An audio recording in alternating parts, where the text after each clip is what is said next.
Hello and welcome. My name is Jordan from Herald of Grace Apologetics. May kumakalat na video sa social media kagaya nito. Now, speaking of a good BL series, try reading the story of Jonathan and David in the Old Testament. Magugulat ka. Mas maganda pa yan kesa sa mga Korean love stories ngayon na nakaset up sa Joseon era. Ang video na ito ay pagmamayari ni Joseph Lagumbay. Isa siya sa nagpapalaganap ng idea na ang Bible daw ay nagpapahintulot ng same-sex relationship. At ilan sa mga videos na ito or parts sa videos na ito ay nabigyan na natin ng response, particularly the term arsenokoitai and the issue of Ruth and Naomi na meron din daw silang same-sex relations. Ngayon naman ay pag-aaralan natin kung meron bang homosexual relationship si Jonathan at si David.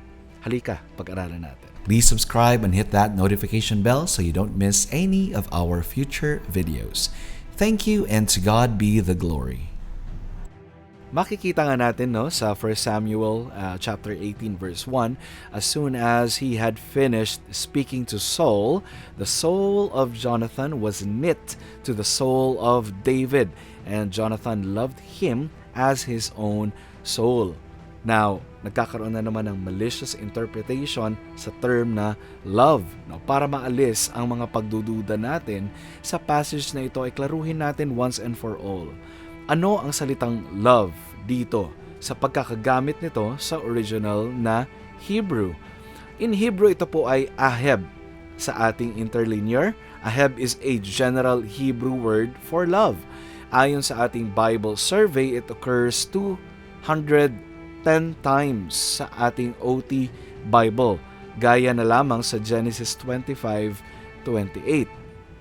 Sabi dito, Isaac loved Esau because he ate of his game, but Rebekah loved Jacob. Parehong salitang aheb ang ginamit dito. Now question, nangangahulugan ba na merong same-sex relation si Isaac and Esau?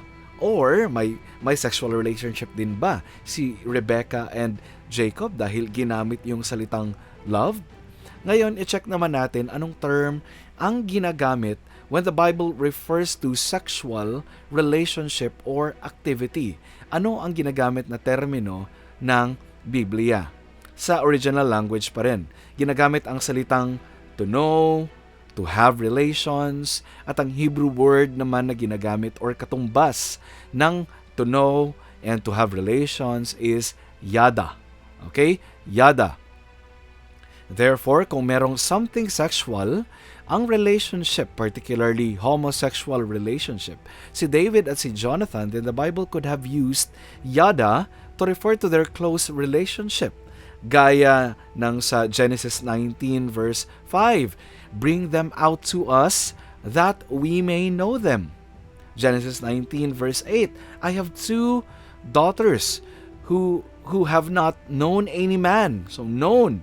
And Judges 19 verse 22, bring out the man who came into your house that we may know him. So itong yada, okay, yan yung term na ginagamit kapag ito ay tumutukoy sa isang sexual relations at hindi aheb. Okay? Hindi aheb. Pero hindi pa tapos at nagpapatuloy pa rin ang paglalagay ng mga tao ng mali siya sa context ni Jonathan and David. Sabi sa 1 Samuel 18 verse 4, and Jonathan stripped himself of the robe that was on him and gave it to David, and his armor, and even his own sword, his bow, and his belt. Ito ang problema kapag hindi natin binabasa ang kabuuang context or inuunawa talaga ng maayos ang buong context ng verse na ito.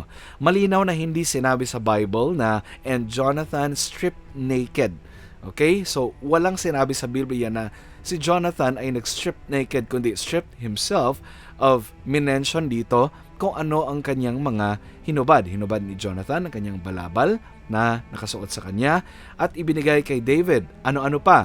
Pati ang kanyang mga baluti, tabak, busog, at pamigkis. So ano-ano itong mga ito? These are princely apparel, kingly apparel, okay, or kingly garment. So Jonathan recognized David to be the next king. This action coming from Jonathan is covenantal, as mentioned in 1 Samuel 18 verse 3. Then Jonathan made a covenant with David because he loved him as his own soul. No, yung phrase na yan, loved him as his own soul. So, wag kayong magkakamali. Sa New Testament, we are commanded to love our neighbor as ourselves. So, parang reiteration ng love your neighbor as your own soul. Okay? Love your brother as your own soul. Love someone as your own soul. So, ganun lang po yun. Wala pong anything na malicious dito na mababasa natin. Or anything that would imply na meron talaga silang homosexual relationship. Now, to cut the long story, dahil napakahaba ng istorya na ito, si Saul ay nagkaroon ng matinding jealousy at galit kay David dahil sumisikat kasi si David at nais niya itong ipapatay, okay, or patayin. Nagbigay ng warning si Jonathan kay David at sa madaling salita ay iniligtas ni Jonathan si David.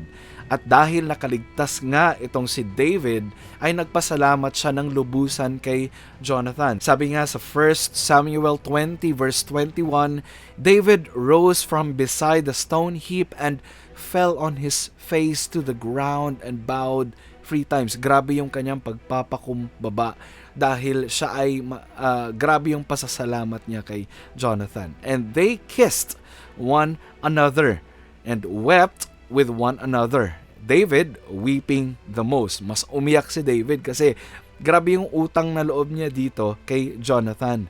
Now, bakit ba sila nag-kiss? Okay? Now, ang question din dito, meron bang something sexual sa kanilang kiss? Okay, so linawin natin yan.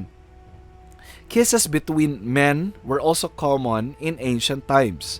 Makikita natin ito sa Genesis 45 verse 15, Ruth 1 verse 9, 1 Samuel 10 verse 1, Acts 20 verse 37.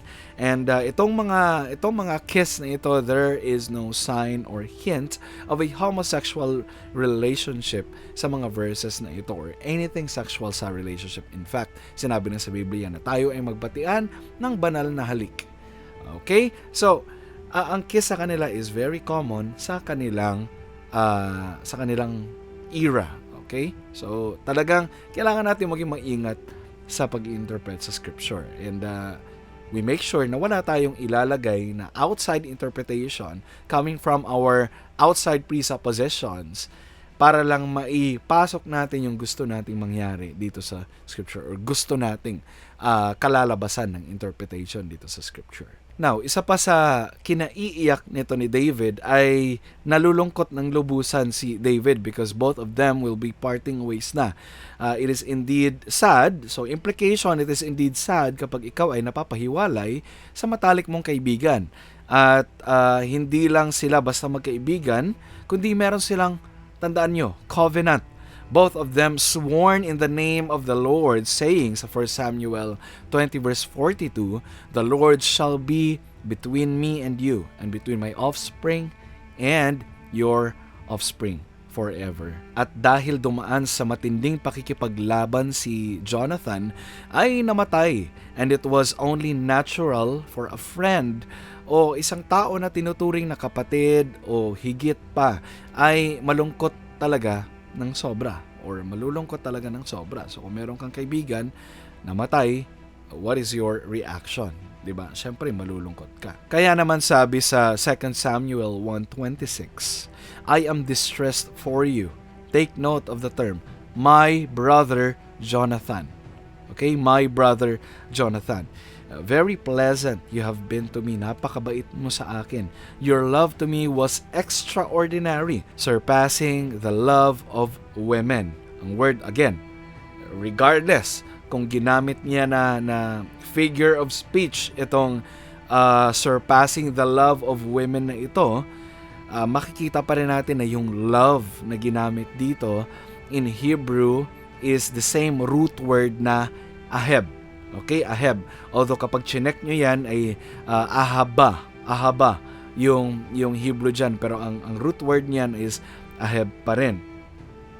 At sa na-establish natin kanina na ang salitang Aheb sa Hebrew does not suggest sexual relationship based sa pagkakagamit nito sa kanyang konteksto. And uulitin ko, it surpasses the love of women dahil na meron silang covenantal relationship sa Panginoon. Silang dalawa. Alright, so sa pamamagitan ng tamang pag-aaral ng Biblia, sinuri natin ng merong pag-iingat ang context.